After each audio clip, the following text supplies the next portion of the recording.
And the next person up is one of my favorite people, Aurora Luna Star. She's, of course, been on the show a couple times. I had the good pleasure to meet her in Sedona and her big, beautiful dog. She's got a gorgeous, beautiful dog that my little dog wanted to be friends with. And Aurora, it's wonderful to have you with us. I was so excited when Jennifer said you were going to be part of the show tonight. And I'll let Jennifer do the continued introduction, but I'm really glad you're here. Thanks, Scott. I'm grateful to be here. Yes, Aurora is, again, a beautiful soul inside and out. How can you not love the pink hair? I mean, my life goal is to have your hair and your spirit. I mean, Aurora, from the moment you and I first connected, again, it's that beautiful just kinship and kindred soul and spirit. You are just incredible. She's an empowerment coach. She's an intuitive. She helps people connect to the divinity within them. And your intuition, Aurora, is just off the charts, my friend. I mean, so blown away. Share with our viewers and listeners, how was it you came to be on this path? Oh, wow. Okay. So my awareness around my journey was that I was concurrently living two lives. I had started to do yoga and meditation and started learning Reiki.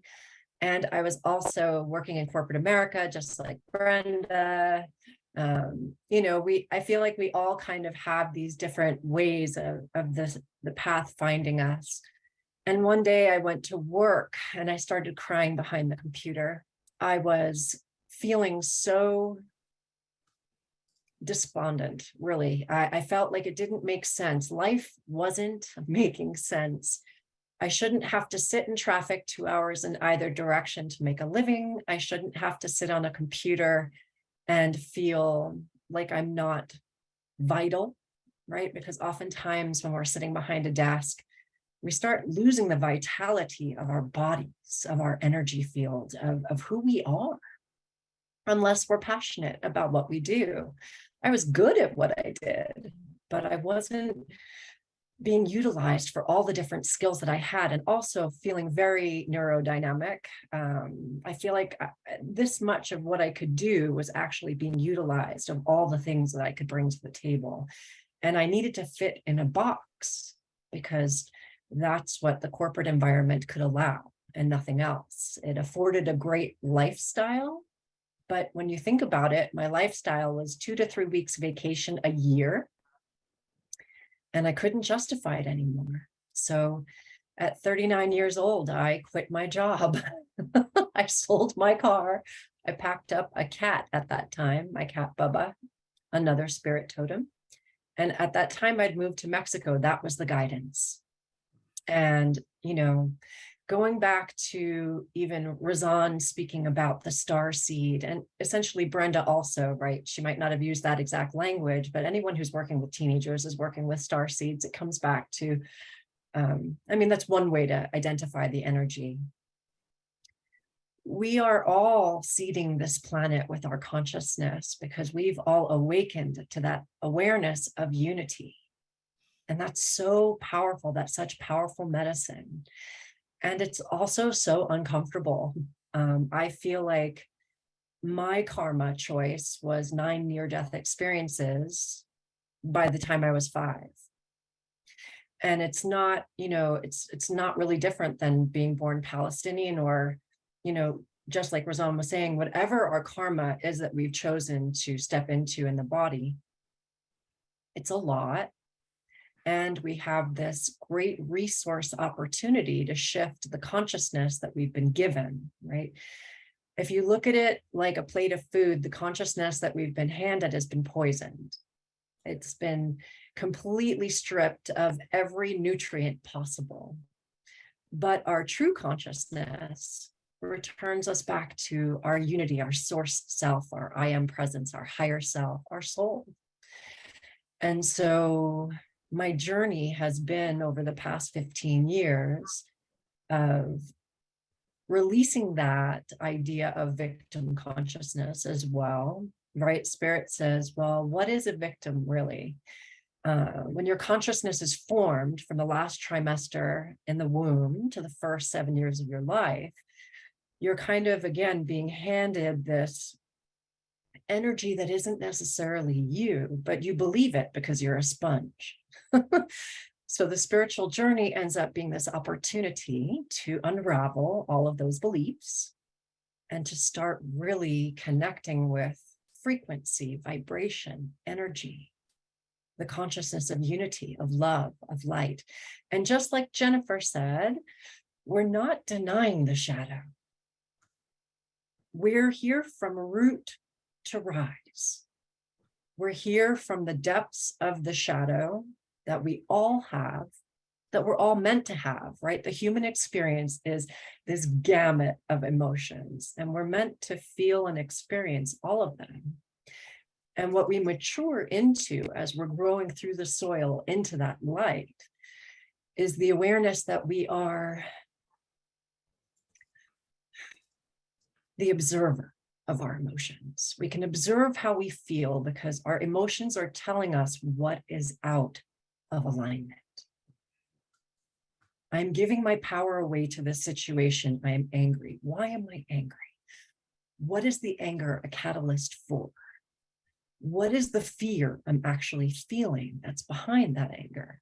Just like Brenda was talking about, also getting to the root. Really important when we can do that. Because when we can see what's actually happening, we can give ourselves permission to observe it, feel it. You know, we're going to feel grief. We're going to feel anger. We're going to feel jealous. We're going to feel resentment. And all of those feelings are actually giving us permission to stop, pivot, and turn. Make new choices. Life is filled with choices. What are we choosing? What vibration are we choosing? What thoughts are we choosing? What are we feeling? What are we doing with what we're feeling? Are we making it our address and really diving deep into that feeling to the point where we identify it with who we are? Or are we experiencing the feeling, emotion being put in motion and allowing ourselves to experience the other side of that frequency? Because I've heard it from everyone so far. What we go through in that dark night of the soul, on the other side of it, is absolute freedom. It's simply showing us that next layer, just like Brenda was saying, of the trauma or the karma, the experience, whatever that means for each one of us. It's always an opportunity for healing. It's always an opportunity, and it's always a choice. And that becomes so powerful when we recognize I don't have to sit in traffic for 2 hours. I can start my day at the dog park every day if I want to, or a hike out on the trail in Sedona. I can choose to empower the qualities that corporate America didn't know what to do with, right? I didn't fit into a box. I had to eliminate the box and blaze my own trail, create my own path. And we all have an opportunity to do that in different ways. And I understand, we have responsibilities. The challenge is that we look at those responsibilities as hindrances rather than blessings, right? Like Razan said, going back to being grateful for what is, rather than looking at it as an obstacle. Because the minute that we are matching the frequencies, the vibrations of unity consciousness, which is love, peace, joy, gratitude, fun.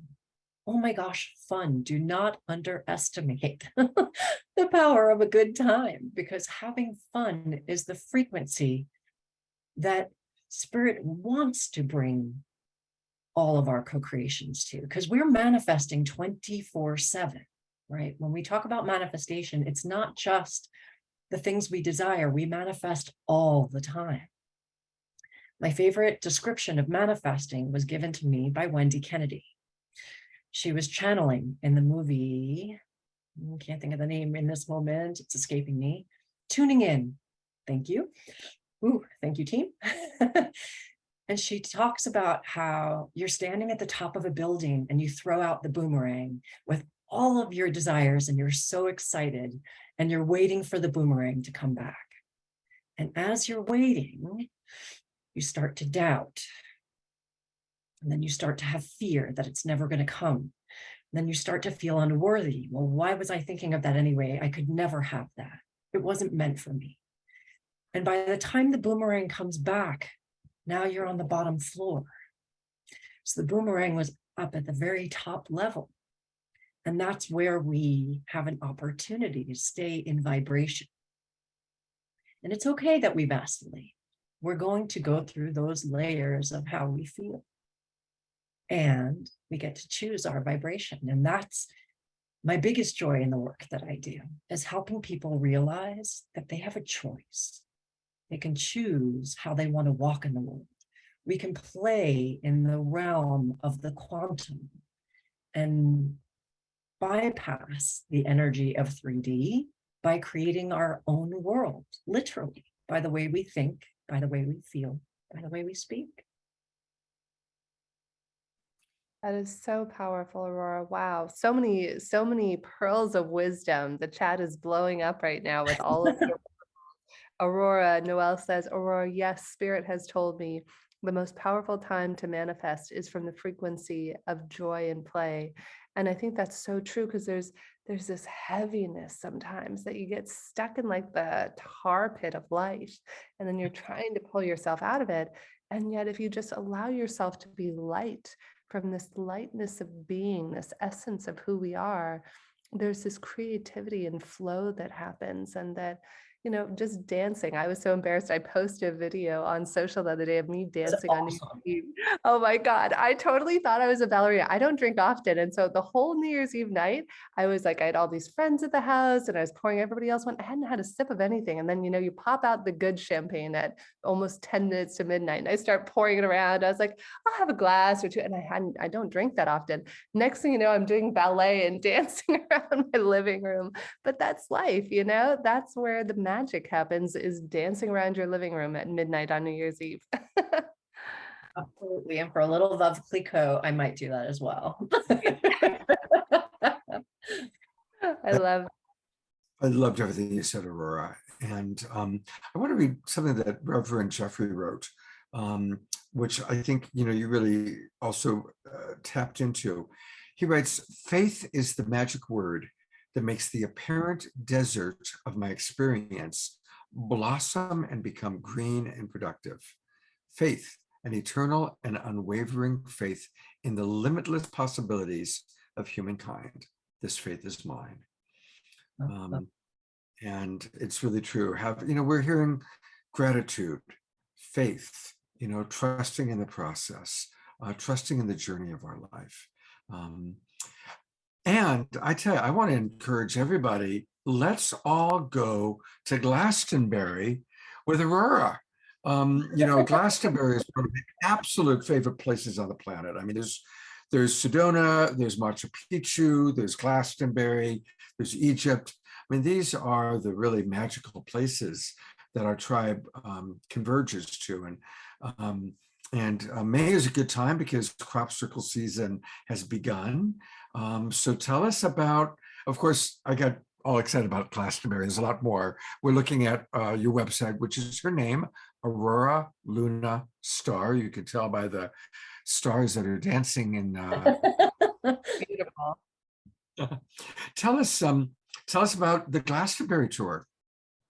The Glastonbury tour is going to be amazing. It's a 5-day excursion. We're going to spend 3 days in Glastonbury. And 4 summers ago, I got to spend about 3 weeks in Glastonbury, and I had an absolute blast. I just decided to channel my inner, Morgane and hang out there and really just feel the energies of King Arthur, of the dragons, of the unicorns, of Mary, of Michael, of all these frequencies of being in this space, and totally transported out of body and out of time. It was amazing. And then, of course, back into body. So we're going to actually spend 3 days at Chalice Well on their property. I've rented space where we can, yeah, they're amazing. So I've rented a room where for half a day, each of those 3 days, we'll be talking about soul retrieval, because we all have aspects of ourselves kind of scattered throughout the time space, right through the Akash. And so on this journey, we're going to be recalling those pieces back to us. And we're going to be bringing in more of that wholeness, more of that magic, and the awareness again of empowerment, what it looks like to walk knowing that we are Merlin, that we are the magicians of the lives that we lead, right? And we're going to spend some Wow. time in Bath and Avebury also. And then we're going to be for a sunrise at the Stones, because you can't go all the way to Glastonbury and miss Stonehenge at a sunrise for an amazing meditation.